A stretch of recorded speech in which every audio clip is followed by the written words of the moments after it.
Advantages during World War II was the ability to intercept the radio transmissions and then decipher the coded messages that the Germans were sending. They didn't realize we could do this, and that gave us a tremendous advantage because we could tell what they were planning, where they were sending troops, and so forth.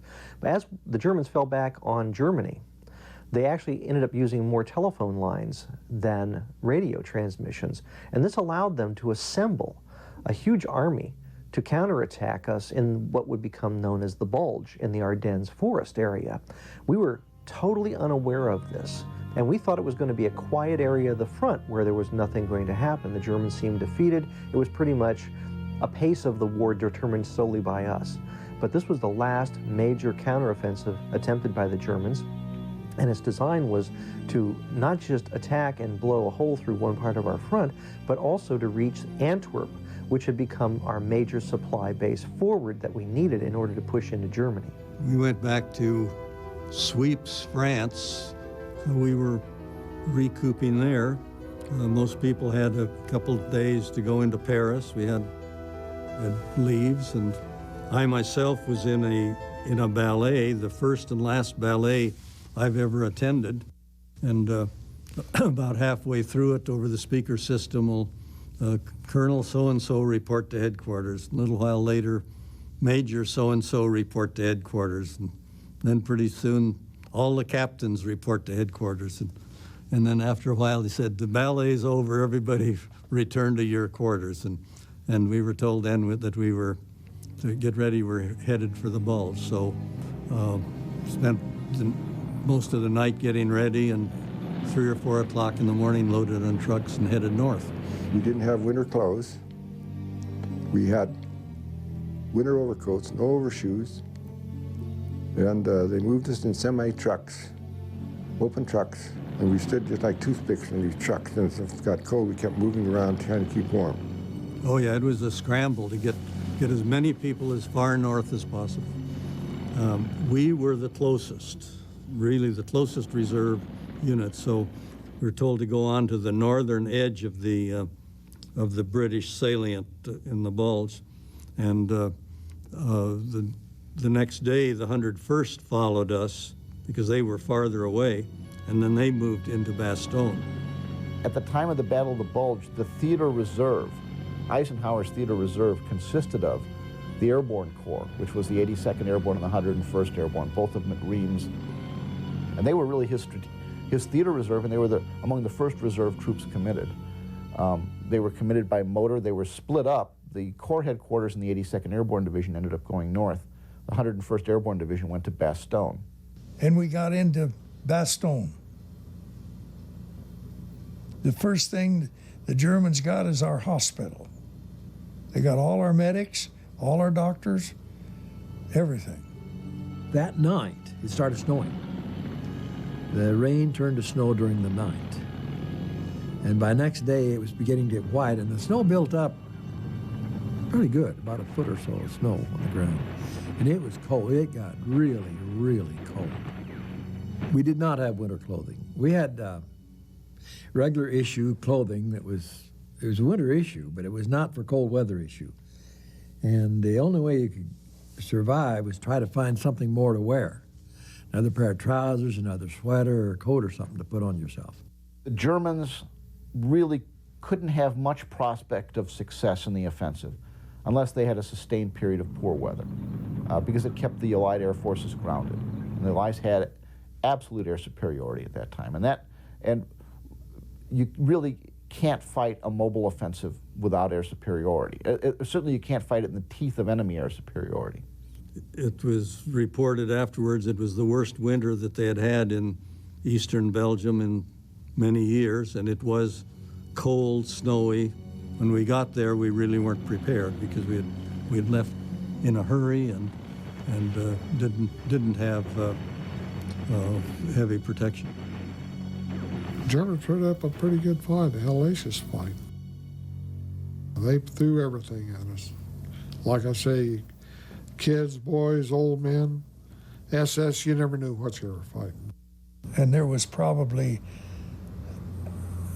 a third as many of us as there was the Germans on the outside. and started through into some wooded area there, and there was a foxhole up there, and I went up and I dropped a hand grenade in that foxhole. And out of that foxhole came a German soldier, and he wasn't hurt.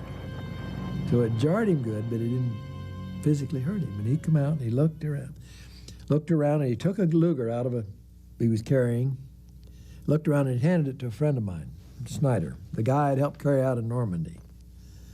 Old Snyder smiled at me and he stuck it in his coat, and we got fired on by a machine gun. It was right off to the front of where we'd been pointed.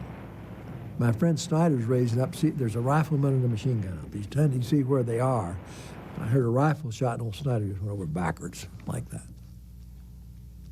I thought, oh my God. I got up, I made a dash over, got down in the ditch where Snyder was, and he said, damn, he says, and he reached in his pocket, and that son of a bitch shot my Luger. The big problems we had was the fact when we got down in Bastogne to one, we had 6 mortar rounds per gun, and we had, I think, one box of machine gun ammo and 1 bandolier rifle fire. They could have come at us at that point, and we would have had a big problem if they came at us full tilt. And it's a miracle that we stopped the Germans. There was 5 or 6 Panzer divisions surrounding Bastogne, trying to get in, and we stopped them.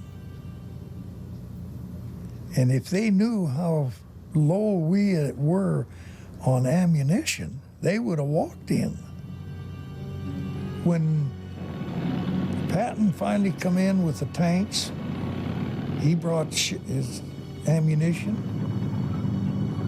I had 1 mortar shell left, just 1. Our platoon moved into Bastogne way over strength, 53 guys. We were about 7, I think, over strength. At the end of that day, as I recall, we were down to 15 or 16 guys. It's hard for an airborne division by itself to stop a couple Panzer divisions. But it was fortunate, it was very fortunate to also take under command a number of the units that were in the area. So it ended up having a task force of the 10th Armored Division under command. So it had some tanks and mechanized infantry. There was a battalion of tank destroyers in the area, mechanized tank destroyers. So they were pretty heavily reinforced, and they ended up with a very good mix of armor, supporting firepower, tank destroyers, and of course, some excellent infantry. I mean, the 101st Infantry was just superb infantry at that time. But I had Germans tell us that you guys, Americans, are crazy. You don't know when you're beat. And I guess that was true, you know. We were beat at times, but I never entered my head to surrender. They said, well, you're surrounded. Well, we knew we were surrounded. That wasn't a secret. We knew that before they announced it. But the comment was that the poor bastards, they got us surrounded, see. And it wasn't a problem for us, it was a problem for the Germans. They could not make an all-out assault because they didn't know where the enemy was. And so that's why McAuliffe was in there for 20-odd days, 25 days, you know. Because that's when the Germans went in and told them to surrender, and he said, nuts. And that became famous with McAuliffe. And then about 2 or 3 days later, I think it was 2 days later, the skies opened up, and here comes the planes.